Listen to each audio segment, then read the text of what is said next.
want you to be friends with me if you feel like I can't help you upgrade your life also. Like if I don't bring any value to your life, please let me know so I can stop being friends with you, because like what the heck, like I'm dead weight, babe, like let me go. YouTube, like where do I begin? I know I'm playing around in y'all's faces. I see it, you see it, we all see it, and it really sucks because honestly, YouTube is one of my favorite platforms to film for. I love turning on the camera and just getting to yap for as much as my heart desires, but I've been playing around. I honestly was just not in the mood to pick up a camera. It hasn't just been YouTube. I've been neglecting TikTok also. I was just not in the space to pick up a camera, but I'm here. And that's all that matters, because showing up is the first step. So I feel it's only right if we do a little chit chat video. I am going to be doing my makeup while I just give you guys some life updates, have some girl talk. Just let's rebond. Let's establish that relationship again. So let's get into the nitty gritty. My baby turned 1, alhamdulillah. I spoke a little bit about this on TikTok, and honestly, it feels so surreal. It feels like I had her yesterday. Like I can't believe, number one, I'm a mamacita. But the fact that I was able to like literally raise a human being for a year, and it just makes me so excited to see how much she's gonna grow, because the fact that kids can learn this much in a year makes me realize I'm not doing enough. I'm so sorry. Like you can learn how to walk, talk, eat, you're growing teeth, you're learning to interact with people, and I still don't understand algebra. Yeah, I need to lock in for real. I, alhamdulillah, am feeling like I feel so accomplished. Number one, making it to 1 year postpartum, because when you're so deep in those newborn trenches, especially, like it feels like there's no light at the end of the tunnel. It feels like every single day is the same, that you're stuck in the same routine. But alhamdulillah, I'm out of it. And it's crazy because like not only am I growing and I'm finding myself again, but my daughter is finding herself for the first time. Like she is developing a personality. She is becoming a whole like functioning human being. The best way that I could describe motherhood in the first year, it feels like you're on a hamster wheel. Like it feels like you're on a hamster wheel. Every day looks the same. Every day feels the same. You're cooking the same foods. You're wearing the same clothes. You're doing the same things. And it feels like you're never going to be able to get off of the hamster wheel. I really wish I could give past me a hug and let her know that you will find your pink. It's going to be your life, but better. I don't feel the need to like have my old life back. I feel like in the first couple months of postpartum, that was the one thing I was focused most on. Just like, I just want to be me again. I just want to be the old Ilwad. I want to wear the same clothes, go out to the same places, hang around the same people. Like I just felt the need to, I don't know, just like to be who I was prior to getting pregnant or having a baby. But I don't have that need anymore. I'm so sorry. Like I love this version of me. I feel like I'm so like well refined, and I don't know, it's so weird to describe it, because like, you know how they talk about when you turn 25 your frontal lobe develops? I don't know, like I'm not 25 yet, I could be lying, but it feels like after I had my baby and I like was out of that really intense postpartum blues phase, that like I got so much clarity, and it felt like puzzle pieces in my brain came together, and I feel like I'm just a more refined and established individual. Like it's so weird. I don't know how to like properly describe it, but I know what I like. I know what I don't like. I know who I want in my life, what I don't like. It's like I have a clearer vision of who I want to be, and I suddenly have a plan and like stepping stones in place to make that happen for me. And it's the most clarity that I've had in my life. It's so absurd, subhanAllah, I don't know how to describe it, but it is so beautiful. And I wish past Ilwad had the faith, and like she had the, I mean, obviously I can't ask her to have the foresight, because when you're in the trenches, babe, you think you're gonna be in the trenches forever. But I wish I had the foresight to see that things are not only gonna get better, but they're gonna be better than they have ever been. Oh my gosh, I just found my little Huda beauty clips in my makeup bag. Let me go ahead and do this. I feel like I look a little stupid, but I really don't care, because like this is really functional, so let's keep going. So with this newfound clarity that I have, I just like have a really clear vision as to what I want my life to look like. And I have a brand new set of goals, which is really weird, because I've always been a very straight and narrow person. Like I've known what I wanted to be, what I wanted to do with my life since I was like 4. I kid you not. Like every time you asked me what I wanted to be when I grew up, I always said the same thing. Even throughout college, like I walked in knowing exactly what I wanted, and technically I did graduate with exactly what I intended on doing. I never changed my major. Like I was never into any of that. Like I was a very set person on, like once I set my mind to something, that's what I'm gonna do. I'm gonna stick to it, whether or not I made that decision 5 minutes ago or like 10 years ago, it made no difference. Whatever I set my mind to, I'm gonna do it. And I've started to realize that number one, like I don't have to live like that. It's okay for people to change their minds and, you know, just find new passions and interests and, you know, follow their dreams in that sense and not necessarily sticking to what they set their mind to just for the sake of saying I followed through. But it's super nice to just like have a new, it feels like, it's so weird. Like I don't want to say things like a new lease on life, but that's literally how it feels. Like I have all these new interests and hobbies and aspirations and I'm seeing new visions for myself. And I'm just astonished because I didn't know my brain could work like this. Like once you give yourself grace and you step back and you truly like appreciate yourself for who you are and not for the expectations that people put on you, and especially the expectations that you put on yourself, and you just give yourself the space to be you, like bare bones, exactly who you want to be, without just like outside noise or just letting your own insecurities and fears hold you back. It's so surprising what you can accomplish and what your mind and just overall your being is capable of. I'm just so proud of myself. I've taken leaps this year that younger Ilwad would be so scared to see. Like younger Ilwad would look at me and be like, you're crazy, you're nuts, like stick to the status quo. Like on some High School Musical stuff, stick to the status quo. What are you doing? Like nobody wants to see you doing anything outside of what you've already promised yourself internally that you were gonna do. Just stick to it and you're gonna be fine. But no, like I'm now in the business of taking risks. I truly realize that life is way too short for me to just like put myself into a box. I feel like that's my biggest thing. I always wanted to be seen as this success story that had no hiccups. Everything always went according to plan. I wanted to always be seen as perfect from the outside looking in. And number one, that's a completely unhealthy way of thinking. That's putting unnecessary stress on myself that honestly nobody else is expecting from me. And number two, you get nowhere in life without falling and getting back up. In Somali, there's literally a proverb that says kufal ka. Literally fall, get back up.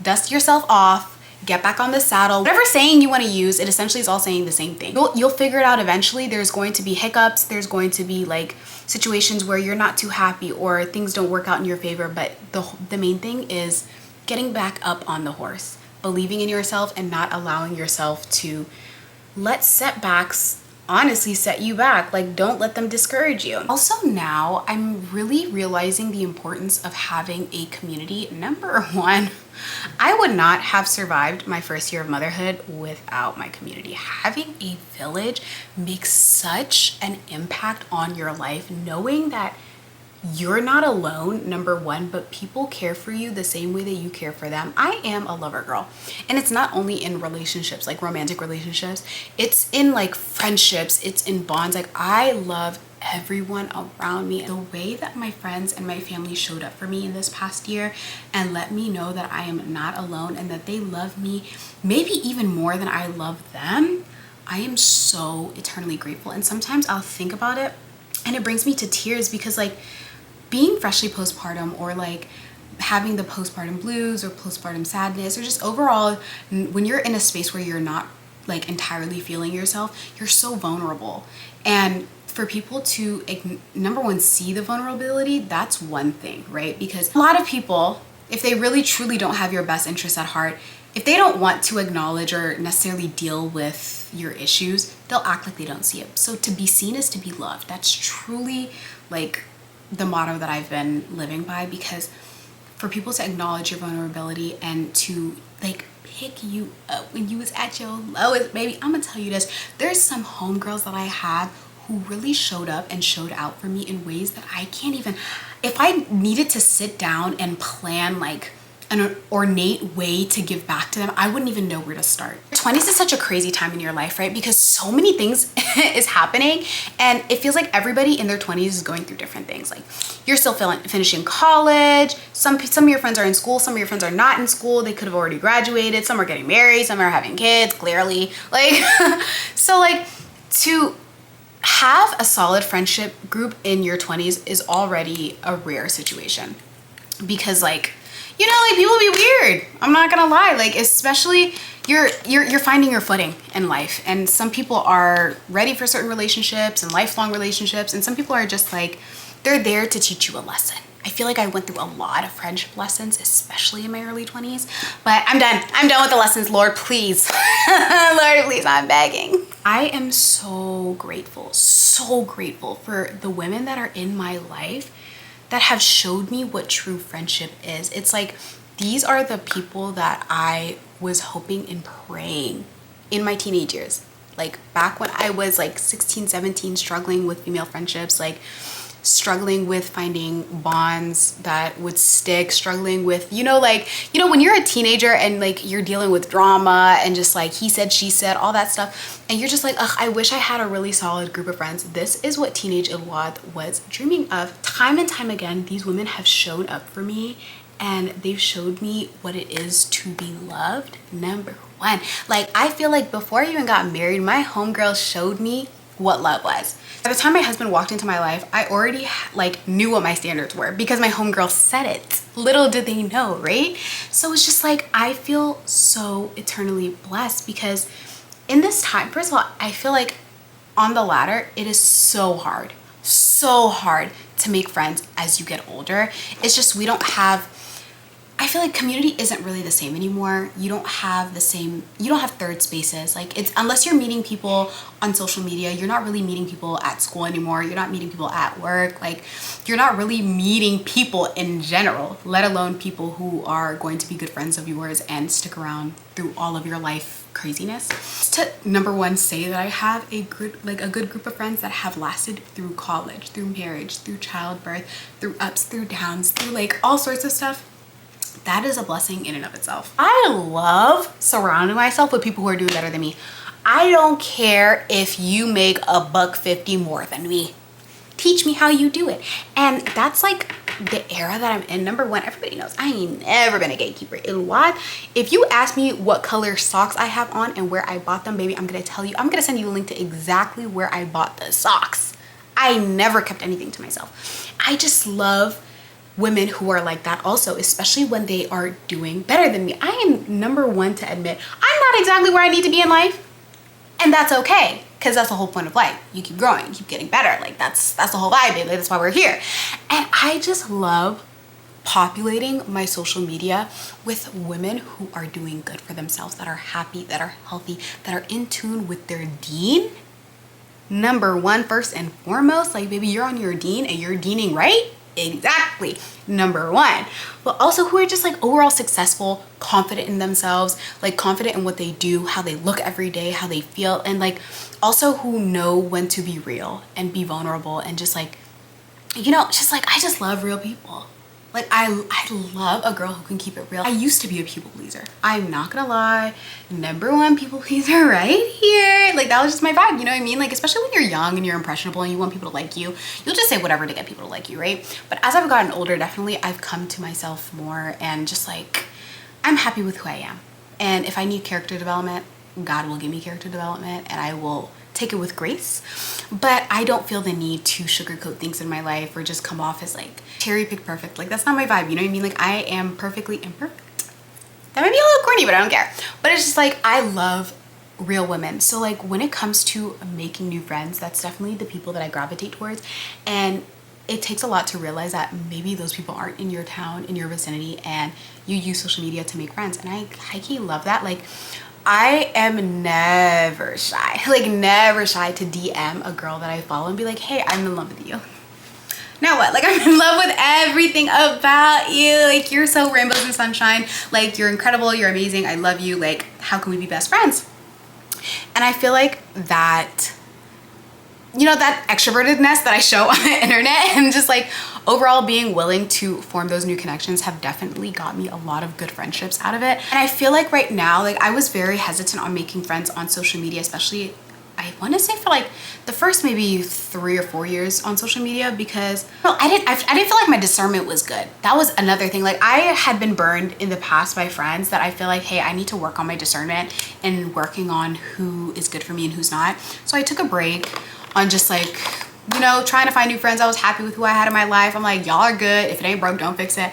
But now I know who ideally fits in my life and who I'm going to get better from. Because that's the whole thing. I don't want to be friends with someone who's not going to make me better in any aspect of life. If you can contribute to making me better in my dean, yes. Like if you can teach me how to be more successful in my career, 100%. If you can teach me how to dress better, yes. Like I need you to be able to upgrade my life in one way or another, because I want to be able to do the same for you. You know what I mean? Like I don't want you to be friends with me if you feel like I can't help you upgrade your life also. Like if I don't bring any value to your life, please let me know so I can stop being friends with you, because like what the heck, like I'm dead weight, babe, like let me go. I didn't feel like I had the discernment before, but now I 100% do. Like I know how to clock a person who's not good for me from a mile away. It could be the smallest things. It could be like the way you talk about yourself. First red flag. I can't hang around someone who self-depreciates. No, babe, I did that enough in my teenage years. I know who I am and I think I'm perfect. So like don't be around me and bring me down. I can't do that. You need to work on that. Then maybe we can revisit this conversation. But yeah, if you talk badly about yourself, if you're in the business of constantly talking bad about others, yeah, no, I can't do it. Like there's certain things that I've picked up along the way and that I've learned in life that made me realize who can be my friend and who can't. So now that I have that discernment, I'm definitely open to making more friends and discovering who can add value to my life and whose life I can add value to. So I'm gonna go in with Limitless Brown by Makeup Forever. Everybody swears up and down by this lip liner. I honestly, like, I don't really like how it looks on me. I bought it because everybody's talking about it. It's just like, I don't know if it's like too dark or it pulls purple on me for some reason. And that's a problem that I have with a lot of my lip liners, is that they pull purple no matter how hard I try to find like a true brown lip liner. It always pulls purple. This is the Maybelline Lifter Gloss in the shade 004 Silk.